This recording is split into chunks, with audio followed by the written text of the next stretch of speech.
मोदी सरकार ने सर सरकार ने कहा था कि नौजवानों के रोजगार के लिए हम लोन लाएंगे, लोन भी दिया पिछले 10 साल से।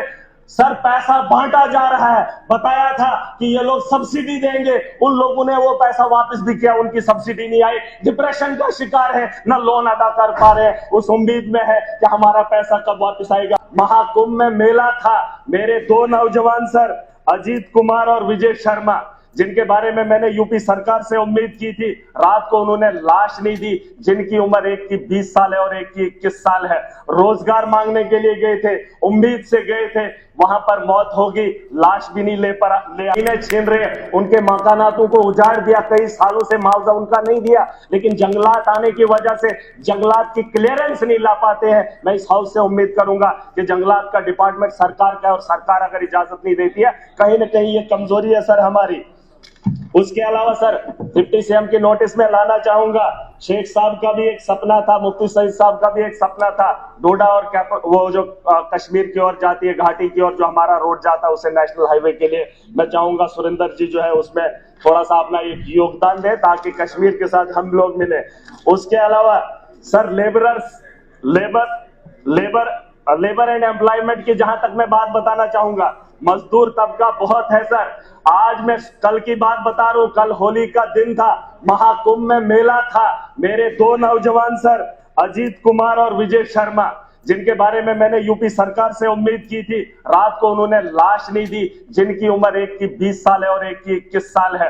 रोजगार मांगने के लिए गए थे, उम्मीद से गए थे, वहां पर मौत होगी, लाश भी नहीं ले आए सर हम। मैं कहना चाहता हूं लेबर के बारे में कि इनके वेजेस को यहां पर बढ़ाया जाना चाहिए।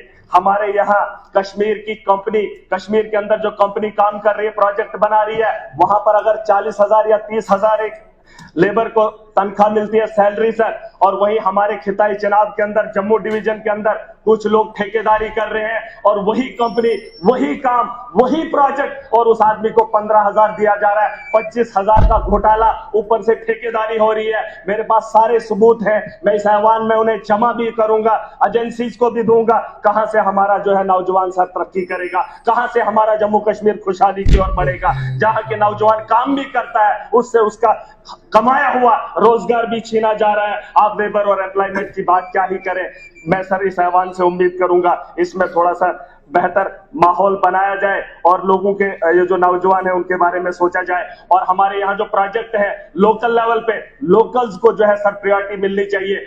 हमारे इलाके के अंदर पावर प्रोजेक्ट बनने जा रहे हैं, मैं चाहता हूं कि बाहर के लोग वहां आकर धांधली न करें और कोई पॉलिटिकल प्रेशर ना पड़े। मैंने अपनी आवाम को कहा है, जिन लोगों की जमीनें खोदेंगे, जिन पहाड़ों पे ये लोग कब्जा करना आएंगे, जहां से ये रेवेन्यू जनरेट करेंगे, अपने घरों को बनाएंगे, वहां से हमें अगर रोजगार नहीं मिलेगा तो बड़े पैमाने पर सर मैं यहाँ पे खत्म कर रहा हूँ, इंडस्ट्रीज पे आ रहा हूँ। इंडस्ट्रीज से कोई फायदा नहीं है। अभी किसी ने कहा लखनपुर के बारे में सोचा जाना चाहिए। हमारे यहाँ ईंटों के भट्ठे हुआ करते थे जम्मू के अंदर, वो बंद पड़े हैं, उन्हें घिरा दिया गया है। ईंट पंजाब से आ रही है, शरेआम लखनपुर से क्रॉस हो रही है। हमारा सरिया नहीं बिक रहा है, सीमेंट नहीं बिक रहा है, क्योंकि पंजाब और हरियाणा से जो चीजें आ रही है वो डायरेक्ट लोगों को सस्ती दामों में मिल रही है, या फायदा हो रहा है। हमारे यहाँ लोकल जो है ठप हुआ है। ये सवाल मैं इन लोगों से पूछना चाहता हूँ। वही महाराजा का सपना था, उसने कहा था पंजाब का आदमी यहाँ पे कारोबार न करे, दिल्ली का आदमी यहाँ कारोबार न करे, क्योंकि हमारे लोगों को जो है यहाँ मुश्किल है, जमीन की कमी है।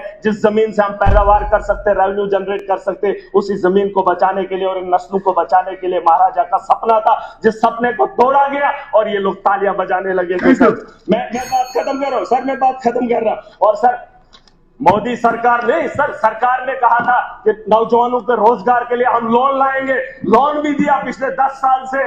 सर पैसा बांटा जा रहा है, बताया था कि ये लोग सब्सिडी देंगे, उन लोगों ने वो पैसा वापस भी किया, उनकी सब्सिडी नहीं आई, डिप्रेशन का शिकार है, ना लोन अदा कर पा रहे, उस उम्मीद में है कि हमारा पैसा कब वापस आएगा। सर बात खत्म ही करूंगा, मैं चाहूंगा इन लोगों को बता करोगे, टाइम मिलेगा। पटवा के अंदर बीजेपी का कार्यालय बन रहा है, जो इलीगल वहां पे जो कंस्ट्रक्शन हो रही है वो सरकारी जमीन पे हो रही है, और ये कह रहे हैं कि कुछ कंपनी जो है ना वहां पर जो है कब्जा कर रही है। इनके दौर में ये सारी चीजें हुई है, इनको सवाल पूछने का कोई अधिकार नहीं है। ऑटो की एम्बुलेंस कठुआ में चल रही है जिसकी स्पीड 30 किलोमीटर है, 30 किलोमीटर है सर, उसमें मरीज कब जो है जम्मू के हॉस्टल में